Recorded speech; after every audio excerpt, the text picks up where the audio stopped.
اللہ رب العالمین نے قرآن کریم میں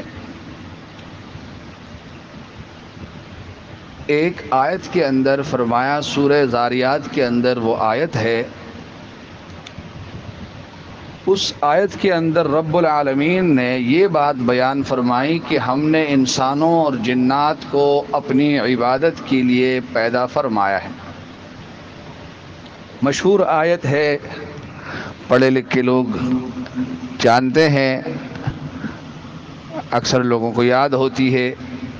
رب تعالیٰ نے فرمایا، وَمَا خَلَقْتُ الْجِنَّ وَالْإِنسَ إِلَّا لِيَعْبُدُونَ، ہم نے جنات کو اور انسانوں کو صرف اور صرف اپنی عبادت کے لیے پیدا کیا ہے۔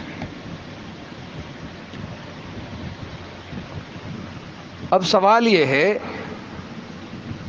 کہ انسان کو جب عبادت کے لیے پیدا کیا گیا ہے تو انسان دوسرے کام کیوں کرتا ہے؟ اس کو تو چاہیے کہ پھر ہر وقت مسجد میں رہے، سجدے کرتا رہے، دن کو روزہ رکھے، راتوں کو قیام کرے، ذکر و اذکار کرے، تسبیحات و تحمیدات کرے، تلاوت کرے، اللہ اللہ کرے، سجدے میں پڑا رہے۔ کیوں؟ اللہ پاک فرماتے ہیں ہم نے انسان کو اپنی عبادت کے لیے پیدا کیا ہے۔ تو اب اگر انسان دوسرا کوئی کام کرتا ہے تو اس کا مطلب یہ کہ انسان جس کام کے لیے پیدا ہوا ہے وہ کام انسان ادا نہیں کر رہا، وہ ڈیوٹی انجام نہیں دے رہا، وہ فریضہ مکمل نہیں کر رہا۔ اللہ نے تجھے عبادت کے لیے پیدا کیا تھا، تو دکان کیوں جا رہا ہے؟ اللہ نے تجھے عبادت کے لیے پیدا کیا تھا، تو نے شادی کیوں کی ہے، بیوی کیوں پال رکھی ہے، بچے کیوں پال رکھے ہیں؟ تجھے اللہ نے بچوں کے پالنے کے لیے پیدا کیا تھا کیا؟ اللہ نے تجھے عبادت کے لیے پیدا فرمایا ہے، تو زراعت کا، کاشتکاری کا کام کیوں کرتا ہے؟ تو ملازمت کیوں کرتا ہے؟ تو کھانا کیوں کھاتا ہے؟ تو پانی کیوں پیتا ہے؟ تجھے تو عبادت کے لیے پیدا کیا گیا تھا۔ تجھے اللہ نے اپنے لیے پیدا کیا تھا۔ سوال ہے نا، اللہ نے جب ہمیں عبادت کے لیے پیدا کیا ہے، آپ کے ذہنوں میں آ رہا ہے ایسا سوال؟ آنا چاہیے نا۔ اللہ نے جب آپ کو عبادت کے لیے پیدا فرمایا ہے اور ہم سب کو پیدا فرمایا ہے عبادت کے لیے، تو پھر ہم دوسرے کام کیوں کر رہے ہیں؟ یہ سوال ذہن میں آتا ہے اور آنا چاہیے۔ اس بندے کے ذہن میں آئے گا جو قرآن میں غور کرے گا، فکر کرے گا، قرآن کو سمجھنے کی کوشش کرے گا، تو اس کے ذہن میں یہ سوال آئے گا۔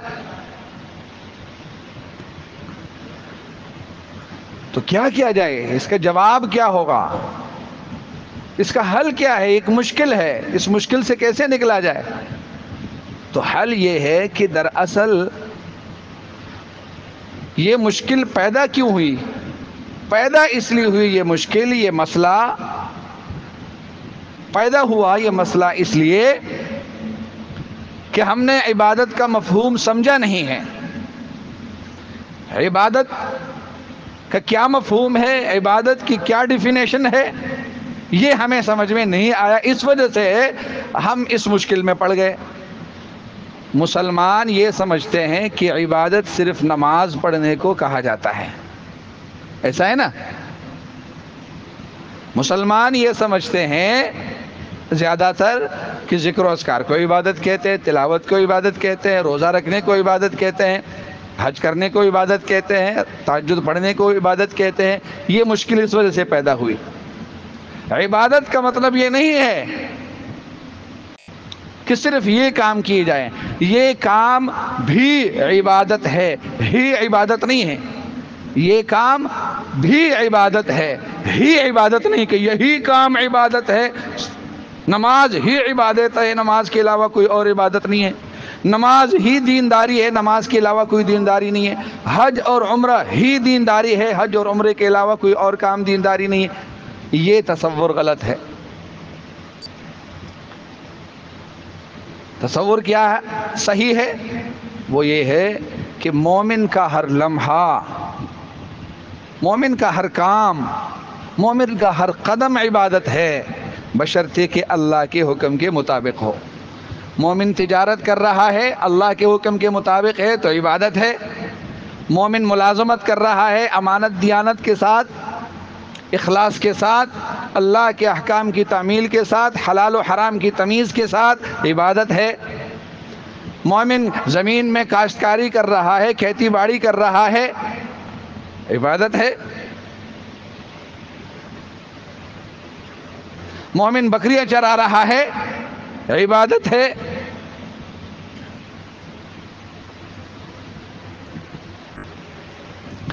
مومن شادی کر رہا ہے، عبادت ہے۔ بچے پیدا کر رہا ہے، عبادت ہے۔ دوست پال رہا ہے، عبادت ہے۔ پڑوسیوں کے ساتھ تعلق رکھ رہا ہے، عبادت ہے۔ یہ ساری زندگی کے جتنے معاملات ہیں ان کو کہتے ہیں معاملات۔ یہ معاملات اللہ کے احکام کی روشنی میں، اللہ کی ہدایات اور تعلیمات، اللہ کی نبی کی تعلیمات اور سنتوں کی روشنی میں ہوں، یہ سارے معاملات عبادت ہے۔ اسی مناسبت سے ایک حدیث آپ کو بیان کر دوں۔ ایک مشہور حدیث ہے، اس کا نام ہے حدیث جبریل۔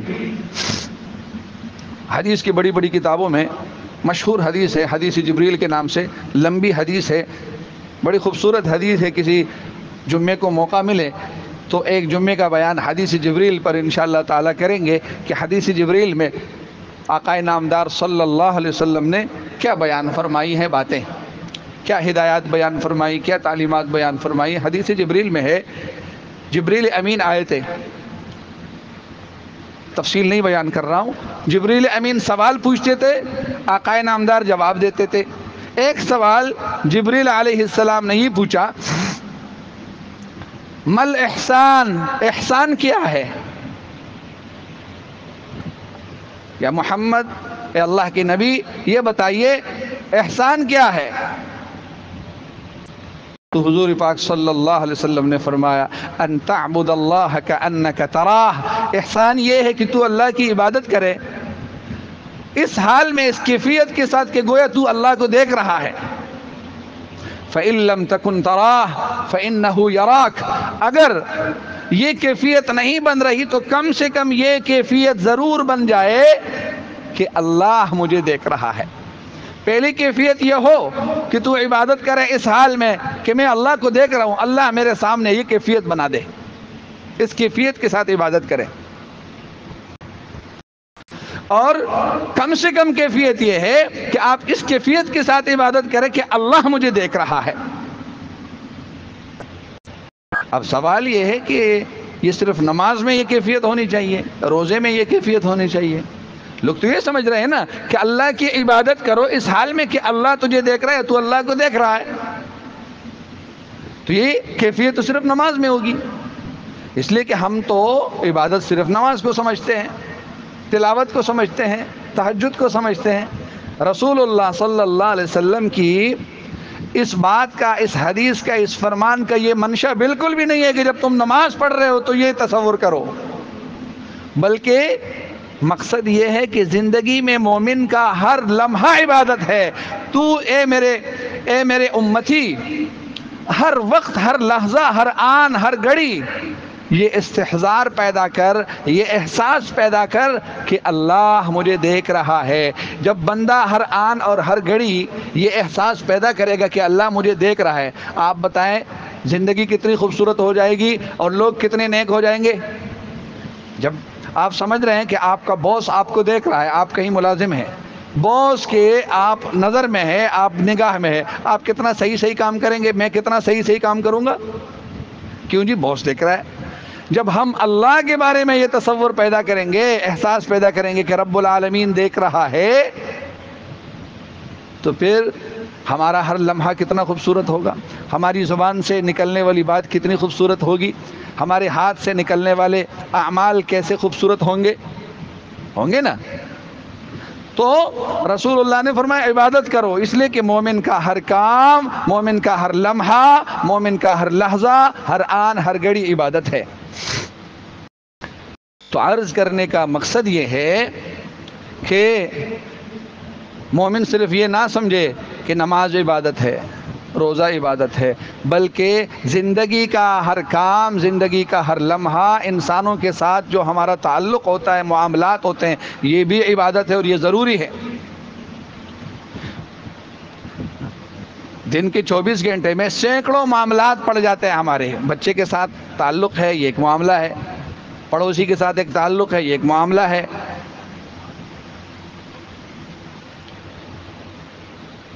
گراہک اور کسٹمر کے ساتھ ایک تعلق ہے، یہ معاملہ ہے. کرایہ دار اور مالک مکان کے ساتھ ایک تعلق ہے، یہ معاملہ ہے.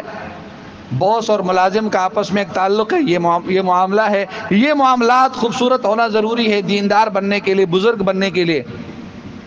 اگر ایک آدمی چاہتے ہے کہ میں بزرگ بن جاؤں تو بزرگ بننے کے لیے ضروری ہے کہ اس کے معاملات درست ہو، اس کا تعلق، اس کا معاملہ انسانوں کے ساتھ درست ہو، صحیح ہو، حلال ہو، جائز ہو.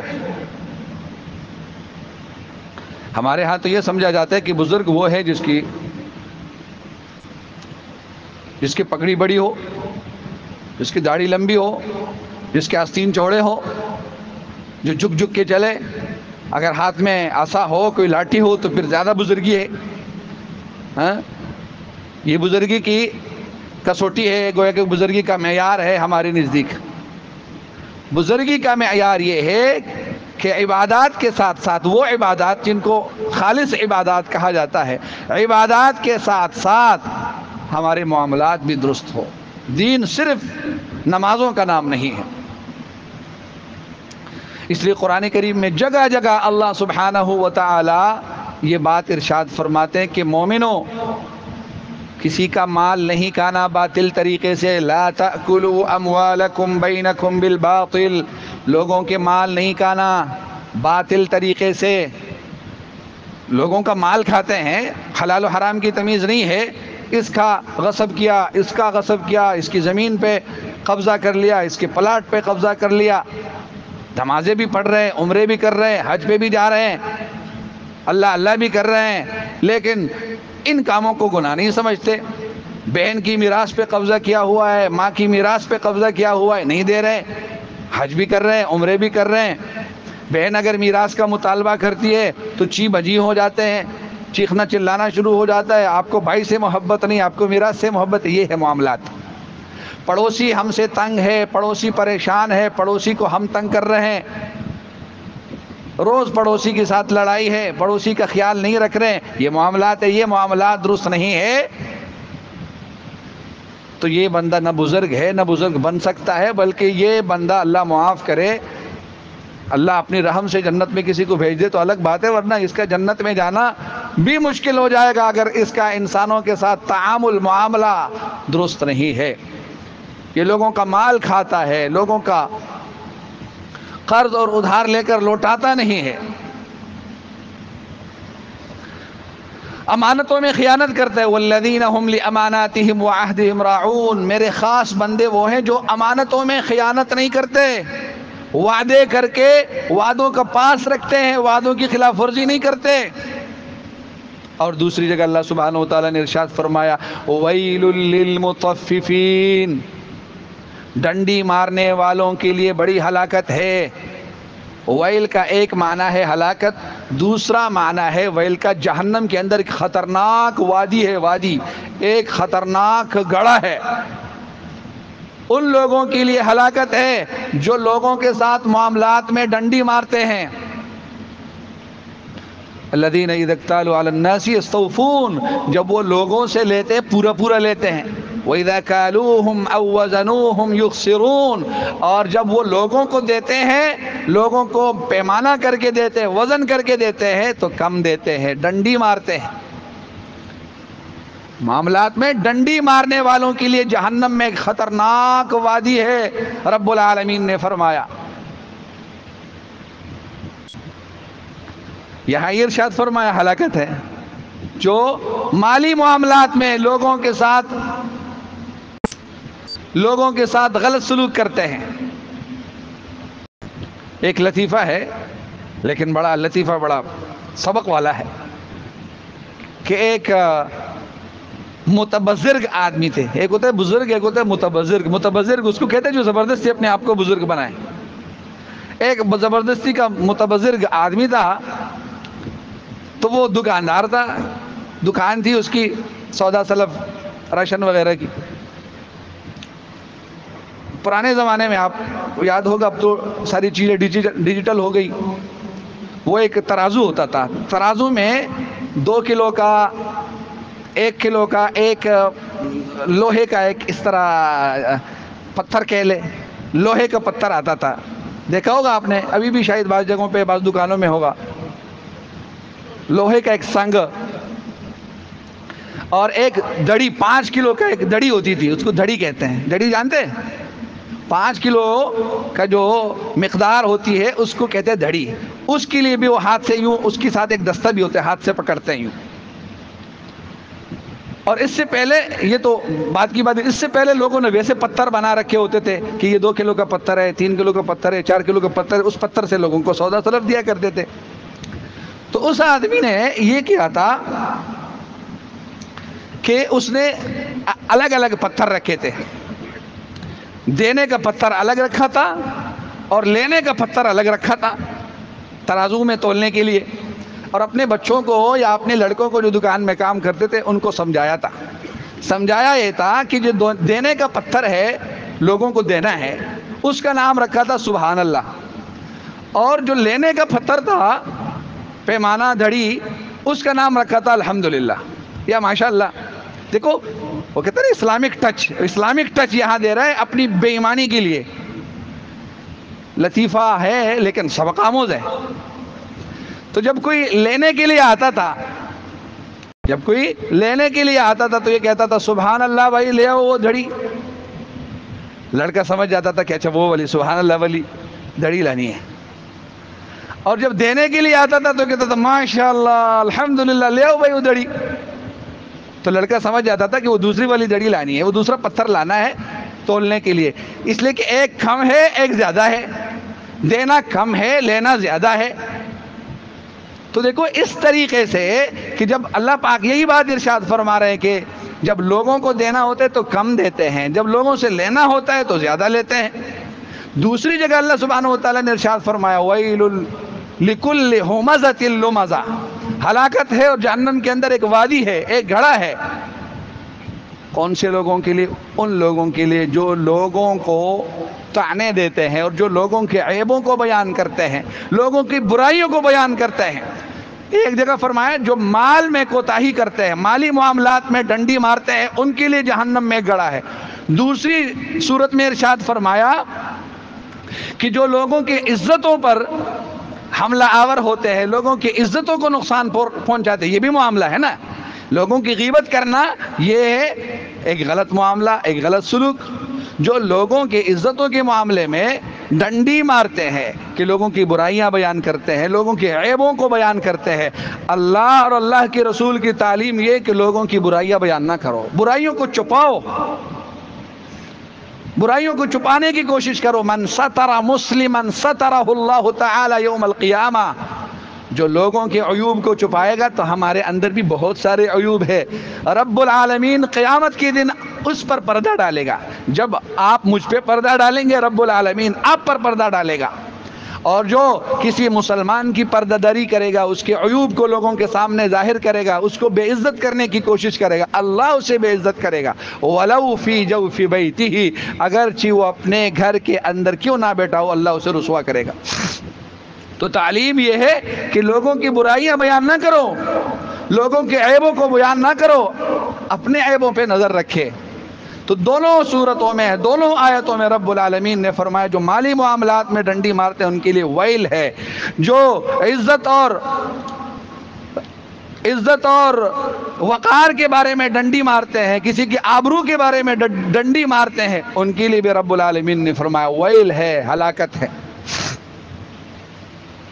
اللہ نے جتنے نبی بھیجے، نبی معاشرتی اصلاح بھی کرتے تھے، عقیدے کی اصلاح کرتے تھے، اللہ کی وحدانیت کی طرف لوگوں کو بلاتے تھے. ان اعبدوا اللہ، ایک اللہ کی عبادت کرو.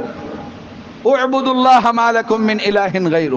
اور اگر اس قوم کے اندر کوئی معاشرتی بیماری ہوتی تھی، معاملات کے اندر وہ ڈنڈی مارتے ہوتے تھے، تو پیغمبر اس کی بھی اصلاح فرماتے تھے. حضرت شعیب علیہ السلام کو اللہ نے مدین کی طرف بھیجا، اس قوم کے اندر یہ برائی تھی کہ وہ ڈنڈی مارتے تھے تجارت میں.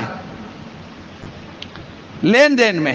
تو حضرت شعیب علیہ السلام نے اپنی دعوت میں فرمایا لا تنقصوا المکیال والمیزان اوفوا الکیل والوزن بالقسط. تم جو لوگوں کو دیتے ہو اور لوگوں کو لیتے ہو یہ بالکل برابر سرابر دے دیا کرو. کیل اور وزن پیمانے اور تولنے میں ڈنڈی نہ مارا کرو. تو لوگوں نے کیا کہا اصلاتک تأمرک ان نترک ما یعبد آباؤنا او ان نفعل فی اموالنا ما نشاء. بڑے نمازی آئے ہیں آپ, بڑے دیندار بننے کی کوشش کر رہے ہیں. آپ کی دینداری کیا ہمیں اس بات پر آمادہ کرنے کے لیے ہے کہ ہم اپنے ماں باپ کے آباء و اجداد کے معبودوں کو اور ان کے راستوں کو چھوڑ دیں؟ اور اپنا مال ہے ہمارا, ہماری مرضی ہے, ہم تجارت جس طرح کرے, سودی معاملات کرے, ناجائز اور حرام معاملات کرے, لوگوں کو کم دے لوگوں سے زیادہ لے. اس میں آپ کا کیا کام؟ اصلاتک تأمرک ان نترک ما یعبد آباؤنا او ان نفعل فی اموالنا ما نشاء. تو پیغمبر جتنے بھی آئے ان پیغمبروں نے اپنی قوم کی عقائد کی اصلاح کے ساتھ ساتھ ان کے معاملات اور ان کی معاشرت کی بھی اصلاح فرمائی. قرآن کریم میں جو سب سے طویل آیت ہے نا, قرآن کریم میں جو سب سے طویل آیت ہے وہ کون سی ہے؟ وہ ہے سورہ بقرہ کے اندر. سورہ بقرہ کے اندر سب سے طویل آیت ہے, اور وہ جو طویل آیت ہے وہ معاملات پر مشتمل ہے کہ اپنے معاملات درست کرو. قرآن کریم کی سب سے طویل آیت اصلاح معاملات پر مشتمل ہے. لین دین کیسے کرو گے, گواہی کیسے دو گے, لین دین کرتے وقت لکھت پڑھت کر لیا کرو, گواہ بنا دیا کرو, وغیرہ وغیرہ. اللہ سبحانہ و تعالیٰ نے یہ احکام بیان فرمائے ہیں اس آیت میں. جو اسلامک قانون ہے جس کو فقہ کہتے ہیں, اسلامک قانون, اسلامک لا, یہ جو فقہ ہے اس کے اندر اللہ سبحانہ و تعالیٰ اور اللہ کی نبی کی بتائی ہوئی تعلیمات, جائز ناجائز, حلال حرام, درست اور نادرست, یہ احکام بیان کیے گئے ہیں. فقہ ان کتابوں کے اندر, جن کتابوں کے اندر یہ بیانات ہے, یہ ہدایات ہے, یہ تعلیمات ہے, یہ احکام ہے, یہ قوانین ہے, ان کتابوں کے اندر صرف 20% حصہ نماز, روزہ, حج, زکوٰۃ پر مشتمل ہے. 80% جو احکام اور تعلیمات ہیں, جو مسائل ہیں, وہ معاملات کے ہیں. کون سے معاملات؟ نکاح کیسے کریں گے, بیوی کا کیا حق ہے, بیوی کا ساتھ معاملہ کیا ہوگا, شوہر کے ساتھ کیا معاملہ ہوگا, طلاق کے کیا احکام ہیں, خلا کے کیا احکام ہیں, خرید و فروخت کے کیا احکام ہیں. خرید و فروخت میں اگر ایسا ہو جائے تو ایسا ہوگا, ایسا ہو جائے تو ایسا ہوگا, اس صورت میں سود بنے گا, اس صورت میں جوا بنے گا, اس صورت میں بیع فاسد ہوگی, اس صورت میں بیع باطل ہوگی, آپ کا مال حلال ہوگا, آپ کا حرام ہوگا. کرائے پہ دینے کے معاملات ہے, کرایہ اس طرح پہ لیں گے تو جائز ہے, اس طرح لیں گے تو ناجائز ہے. گھر کرائے پہ دیں گے اس کے الگ احکام ہے, دکان کے الگ احکام ہے, زمین کے الگ احکام ہے, گاڑی کے الگ احکام ہے, سواری کے الگ احکام ہے, وغیرہ وغیرہ. یہ اللہ سبحانہ و تعالیٰ اور اللہ کی نبی کی حدیثوں, اللہ کی آیات, اللہ کی نازل کردہ آیات جو قرآن کریم میں ہے, اور اللہ کی نبی کی فرامین اور احادیث کی روشنی میں یہ قوانین اور احکام مرتب کیے گئے. تو 80% احکام اور مسائل فقہ کے اندر وہ معاملات سے متعلق ہیں, اور 20% وہ صرف نماز, روزہ, حج, زکوٰۃ سے متعلق ہے. تو معلوم ہوا کہ دین کا ایک بڑا حصہ وہ معاملات ہے, بہت بڑا حصہ. حضرت امام محمد رحمۃ اللہ تعالی علیہ, یہ ایک عظیم الشان امام گزرے, حضرت امام ابو حنیفہ رحمۃ اللہ تعالی علیہ کے شاگرد ہیں. تو ان سے کسی نے کہا کہ آپ نے زہد پہ کوئی کتاب نہیں لکھی, بزرگی پر, کہ بندہ نیک بن جائے, زاہد بن جائے, بزرگ بن جائے, عابد بن جائے, اس پر کوئی کتاب نہیں لکھی؟ تو حضرت امام محمد رحمۃ اللہ تعالی علیہ نے فرمایا کہ میں نے تو کتاب لکھی ہے اس پر. فرمایا کون سی کتاب؟ تو انہوں نے اپنی جس کتاب کا نام بتایا, اس کتاب کے اندر سارے یہی معاملات تھے, بیع کے, خرید و فروخت کے, تجارت کے, ملازمت کے, کرایہ دینا لینا, اس طرح کے معاملات پر انہوں نے کتاب لکھی تھی. تو کسی نے کہا یہ تو بزرگی پر کتاب نہیں ہے، یہ تو زہد پر کتاب نہیں ہے، یہ تو نیک بننے والی کتاب نہیں ہے جس پر انسان نیک بن جائے۔ تو انہوں نے فرمایا یہی تو زہد ہے، زہد اور بزرگی اسی کو کہتے ہیں کہ انسان اپنے معاملات کو درست کر لے۔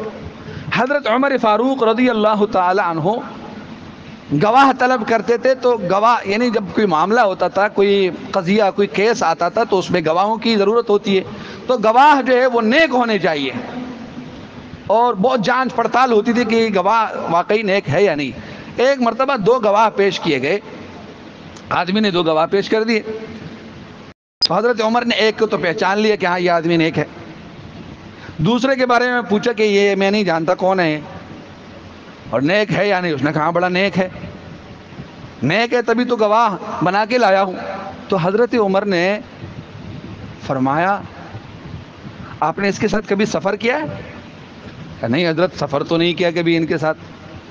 اچھا کبھی ان کے پڑوس میں رہے؟ نہیں پڑوس میں بھی نہیں رہا ہوں۔ کبھی ان کے ساتھ خرید و فروخت کا معاملہ کیا ہے؟ لین دین کیا ہے کبھی؟ کوئی گھر کرائے پہ دیو، کوئی گاڑی کرائے پہ دیو، کوئی سواری کرائے پہ دیو، اس کا کوئی معاملہ ہوا ہے آپ کا اس کے ساتھ؟ نہیں حضرت ایسا بھی نہیں ہوا۔ ایسا کبھی ہوا کہ اس نے آپ کے ساتھ کوئی وعدہ کیا ہو، وعدہ امانت کوئی رکھی ہو آپ نے اس کے ساتھ؟ نہیں حضرت ایسا بھی نہیں ہوا ایسا۔ اچھا تو حضرت عمر نے فرمایا اچھا پھر اس کا مطلب ہے کہ آپ نے اس کو مسجد میں دیکھا ہوگا نماز پڑھتے ہوئے نا؟ جی جی جی حضرت یہی ہے، میں دیکھتا ہوں اور وقت یہ نماز پڑھتا رہتا ہے۔ تو حضرت عمر نے فرمایا نہیں، دینداری کا معیار صرف نماز پڑھنا نہیں ہے کہ میں اس پر فیصلہ کروں کہ چونکہ نمازی ہے اس وجہ سے یہ اس کی گواہی معتبر ہوگی، اس کے سارے معاملات جب تک ٹھیک نہیں ہوگا تو میں اس کی نیک اور عادل ہونے کی گواہی نہیں دے سکتا، اور میں اس کی گواہی معتبر اور مقبول قرار نہیں دے سکتا۔ تو معلوم ہوا کہ جب تک ہمارے معاملات درست نہ ہو، آج یہی مسئلہ ہے، لوگ یورپ کی تعریفیں کرتے ہیں، یورپی اور مغربی ممالک کے لوگوں کی تعریفیں کرتے ہیں کہ بھئی وہاں لوگ جھوٹ نہیں بولتے، وہاں لوگ معاملات میں ڈنڈی نہیں مارتے، وہاں لوگ رشوت نہیں لیتے۔ تعریفیں تو ہم کرتے ہیں لیکن خود اس چیز کو اختیار کرنے کے لیے تیار نہیں ہے۔ بھئی جو وہاں سے آیا ہوا ہے، جو وہاں کی تعریف کر رہے وہ خود بھی تیار نہیں ہے کہ رشوت سے اجتناب کرے، وہ خود بھی تیار نہیں ہے کہ ڈنڈی مارنے سے اجتناب کرے، وہ خود بھی تیار نہیں ہے کہ جھوٹ بولنے سے احتراز کرے، وہ خود بھی تیار نہیں ہے کہ کسی کا مال کھانے سے احتراز کرے۔ تعریفیں تو ہم کرتے ہیں ان کی، ان کے پاس ایمان نہیں ہے۔ اگر یہ اچھی بات ہے اللہ نے ان کو نصیب فرمایا، اچھی بات ہے، لیکن اچھی باتوں کی قبولیت کے لیے ایمان ضروری ہے۔ اگر کسی کافر کے اندر کوئی اچھی بات ہے تو تعریف کر سکتے ہیں اس کی اچھی بات کی۔ یہ الگ بات ہے کہ نجات کے لیے ایمان ضروری ہے، صرف ان چیزوں سے بندہ نجات نہیں پا سکتا۔ ہاں ان اچھے اعمال، ان اچھے آداب کا اللہ ان کو صلہ دنیا میں عطا فرماتا ہے کہ پھر دنیا میں اللہ ان کو نوازتا ہے، اس لیے کہ جتنے اچھے اعمال کافر کرتا ہے اس کا بدلہ اس کو آخرت میں نہیں ملتا، دنیا میں ہی مل جاتا ہے۔ تو میرے بھائیوں، نمازی بھی بنے، اس کا مطلب یہ ہرگز نہیں ہے کہ ہم نماز پڑھنا چھوڑ دیں۔ مصیبت ایک یہ بھی ہے کہ بعض لوگ کہتے ہیں بھائی نماز کیوں پڑھے، ہم تو جھوٹ بولتے ہیں تو نماز کیوں پڑھے؟ نہیں، یہ غلط ہے۔ نماز بھی پڑھے، جھوٹ بھی نہ بولے، نماز بھی پڑھے، امانت میں خیانت بھی نہ کرے، نماز بھی پڑھے ہم اور لوگوں کے ساتھ سلوک اور تعامل بھی اچھا ہو۔ رسول اللہ صلی اللہ علیہ وسلم نے ارشاد فرمایا ایک مرتبہ صحابہ کرام سے، اتدرون ما المفلس، کیا تم جانتے ہو غریب کون ہے، مفلس کون ہے؟ تم جانتے ہو مفلس کون ہے، غریب کون ہے؟ صحابہ نے فرمایا المفلس فینا من لا درہم لہ ولا دینارہ، اللہ کی نبی مفلس اور غریب وہ ہے جس کے پاس پیسے نہ ہو، درہم نہ ہو، دینار نہ ہو، سونا نہیں ہو، چاندی نہ ہو، وہ غریب ہے، معاشرے میں اسی کو غریب سمجھا جاتا ہے۔ رحمت للعالمین نے فرمایا المفلس من امتی یوم القیامت من یأتی بصلاة وصیام وزکاة، مفلس اور غریب وہ ہے جو قیامت کے دن بہت ساری نمازیں لے کر آئے گا، بہت سارے روزے لے کر آئے گا، زکاتیں لے کر آئے گا، حج اور عمرے لے کر آئے گا، وَيَأْتِي قَدْ شَتَمَ هَذَا وَقَذَفَ هَذَا وَأَكَلَ مَالَ هَذَا وَضَرَبَ هَذَا وَسَفَكَ دَمَ هَذَا، لیکن اس کے ساتھ ساتھ اس نے بہت سارے لوگوں کو گالیاں دی تھی، بہت سارے لوگوں پہ الزام لگائے تھے، بہت سارے لوگوں کی بہتان تراشیاں کی تھی، بہت سارے لوگوں کا مال کھایا تھا، زمینوں پہ پلاٹوں پہ قبضہ کیا تھا، قرض لے کے واپس نہیں لوٹایا تھا، ادھار لے کے واپس نہیں دیا تھا، کسی کو مارا ہوگا،